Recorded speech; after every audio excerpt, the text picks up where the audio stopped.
Hey everybody, I'm Catherine Sprung, and today we're going to be making some delicious brownies. I've teamed up with Renewal Mill. This is an amazing company. These brownies are vegan, gluten-free, non-GMO, made with upcycled ingredients. Amazing. So we've got to fancify them a little bit. So we're going to be making some S'mores Brookies using this brownie mix. So let's get started.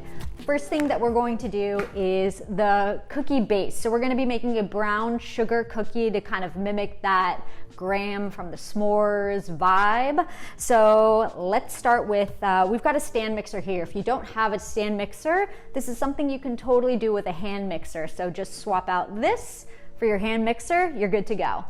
I'm going to be using a paddle attachment, which I prefer if you do have a stand mixer like this. This is going to make creaming your butter and sugar a lot easier. But again, if you don't have it, don't worry. Use what you got. Times are tough, so, you know, use what you have.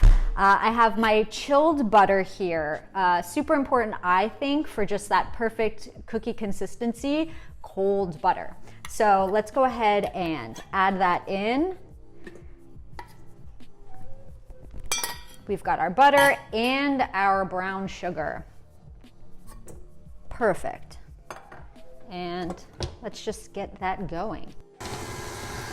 Just so we can get all the ingredients starting to incorporate there.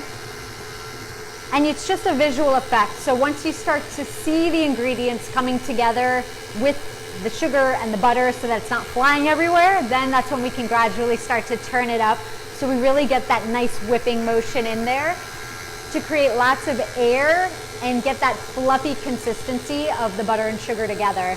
So you can see it's starting to come together almost like Play-Doh. And so now we can start to turn that up. But already you can kind of see, I'll slow it down here just so you can see already how much lighter that is.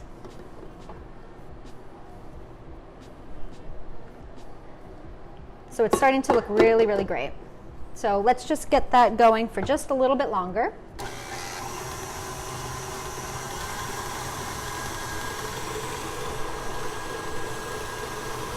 All right.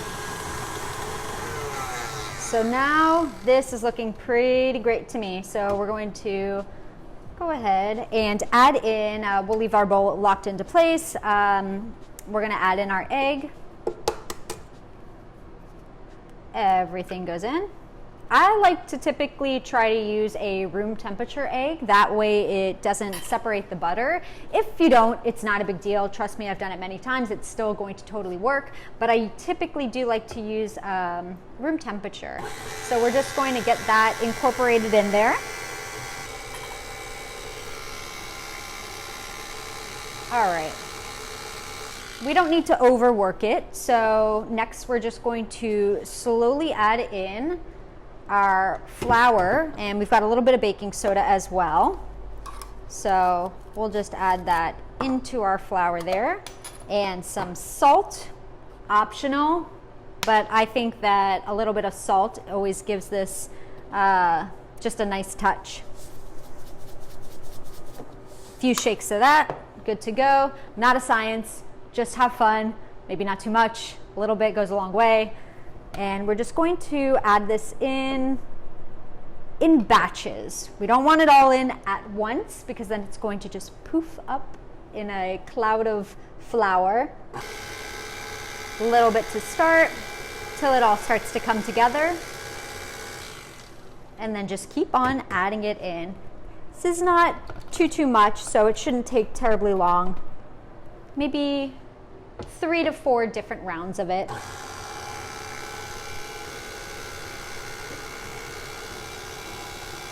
Right, this is our third. We might be able to get it all in this third shot here. I do think so.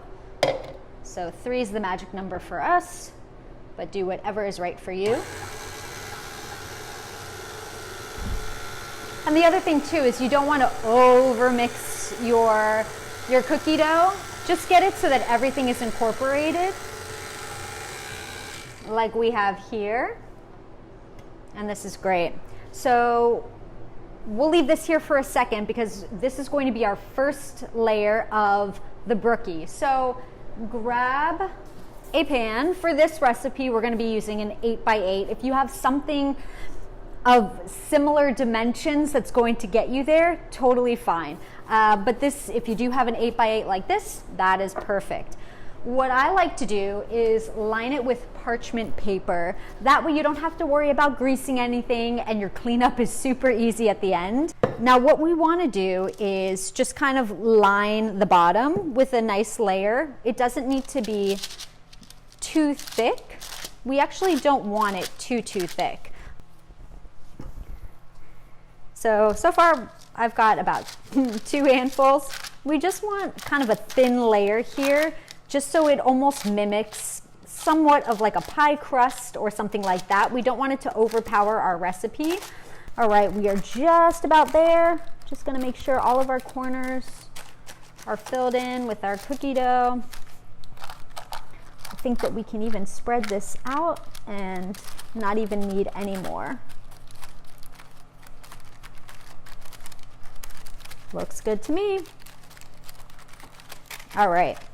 So we've got our cookie dough there lined in the base. That's perfect. And we'll just set this aside real quick. And let's get started on our brownies. So we've got our mix here.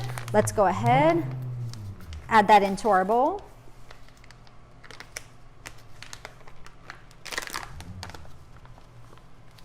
All right. And you already smell like that chocolatey cocoa goodness. Perfect. All right. So we've got all of our mixture in there. And then next we're going to add in our oil and water. So it calls for 3/4 cup of hot water and 6 tablespoons of oil. So let's get those into the bowl. We've got our water here. And then we're going to measure out our 6 tablespoons. If you want, if it's easier for you, you can do 1/4 cup plus 2 tablespoons. That'll be the same, but if you want to save one thing, we'll just count these out. So we've got 1,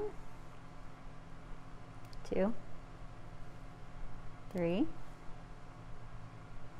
4, 5, and 6. I feel like sometimes if I don't count out loud, I'm going to forget where I'm at, and then we end up with a mystery amount of oil. So let's get our bowl locked into place, and we're gonna go very slow to start. And it does say in here too that you can add any of your favorite mix-ins in and things like that. I have added some chocolate chunks because I think that a little bit of extra chocolate can certainly not hurt a situation. So we've got some of those, but we're gonna wait until this all comes together. It's already looking pretty great, so we can probably click this off and just check it out. So depending on different recipes, that you might make. Some brownie batters are going to be different consistencies than others. This consistency in particular, to me, is closer to kind of a cookie dough. Sometimes they're very liquidy. So this is what you're looking for in this scenario. So we've got a nice thick batter here. And let's just double check. Yes, we can add the chips in now. So we'll add those in. It doesn't say how many you can add, so you can add in as many as you'd like. We'll just get those stirred in.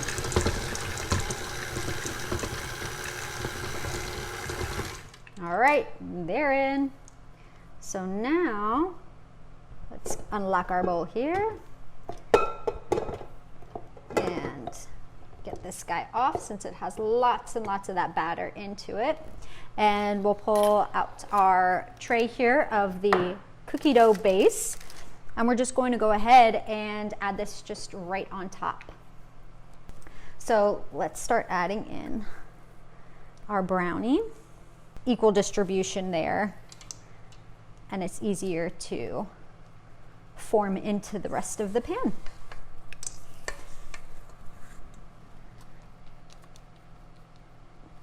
And for this recipe, since it is s'mores, we're gonna kind of keep it simple and respect the s'mores equation. So we're doing the chocolate, the brownie component with the chocolate chips. We're doing the brown sugar cookie to mimic that graham cracker, and then we're going to be adding a whipped marshmallow fluff on top of that. All right, I think this looks pretty great to me. So now that that's set, we've got our oven set at 350. This recipe calls for 40 to 45 minutes. What I usually suggest is starting a little bit less. Everybody's oven's a little bit different, so you just want to make sure yours doesn't overcook. So start a little bit less sometimes. I'm going to start at 35 minutes, give it a little check, do the little toothpick check, make sure it comes out nice and clean. And then once it's perfect, then we're ready to move on to our next step. So we're going to go pop this into the oven and see you for the next step. A little longer than a few minutes later. Okay, so our brownies are out of the oven. While they were cooling, I whipped up some of our marshmallow cream, marshmallow fluff, whatever you want to say.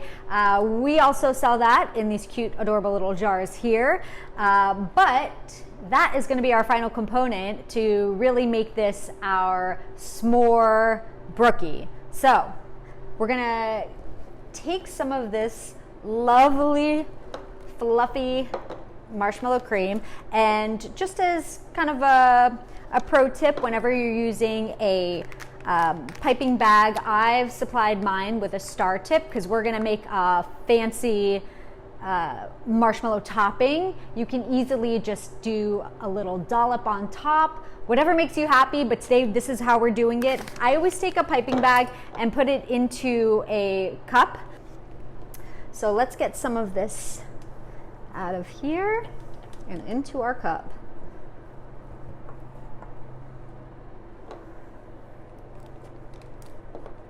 And a little bit is going to go a long way, so we'll start off slow and then you can add more if you want. All right, so we've got this prepared, ready to go. Can really shine. You can make any kind of designs that you want, but here let's just kind of make our little stars all along. We've got our little stars, so you look super professional, but really, this did all the work. Then, my favorite part, we really have to s'morify this. So we've got our little brulee torch. You can pick these up pretty much anywhere online. We actually have a little link in our Amazon shop. You can find that as well. And you want to start on a low setting so that you don't torch anything that's not supposed to be torched. So we've got our low setting here, and we're just going to glaze that gently over the top. If you'd prefer it just to stay as it is, you can certainly do that. But I think it definitely needs a little bit of toastiness.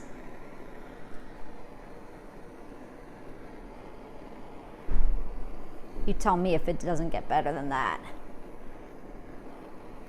And then even those little toasted edges there even add more definition to our little star tip decoration. So this is our final result.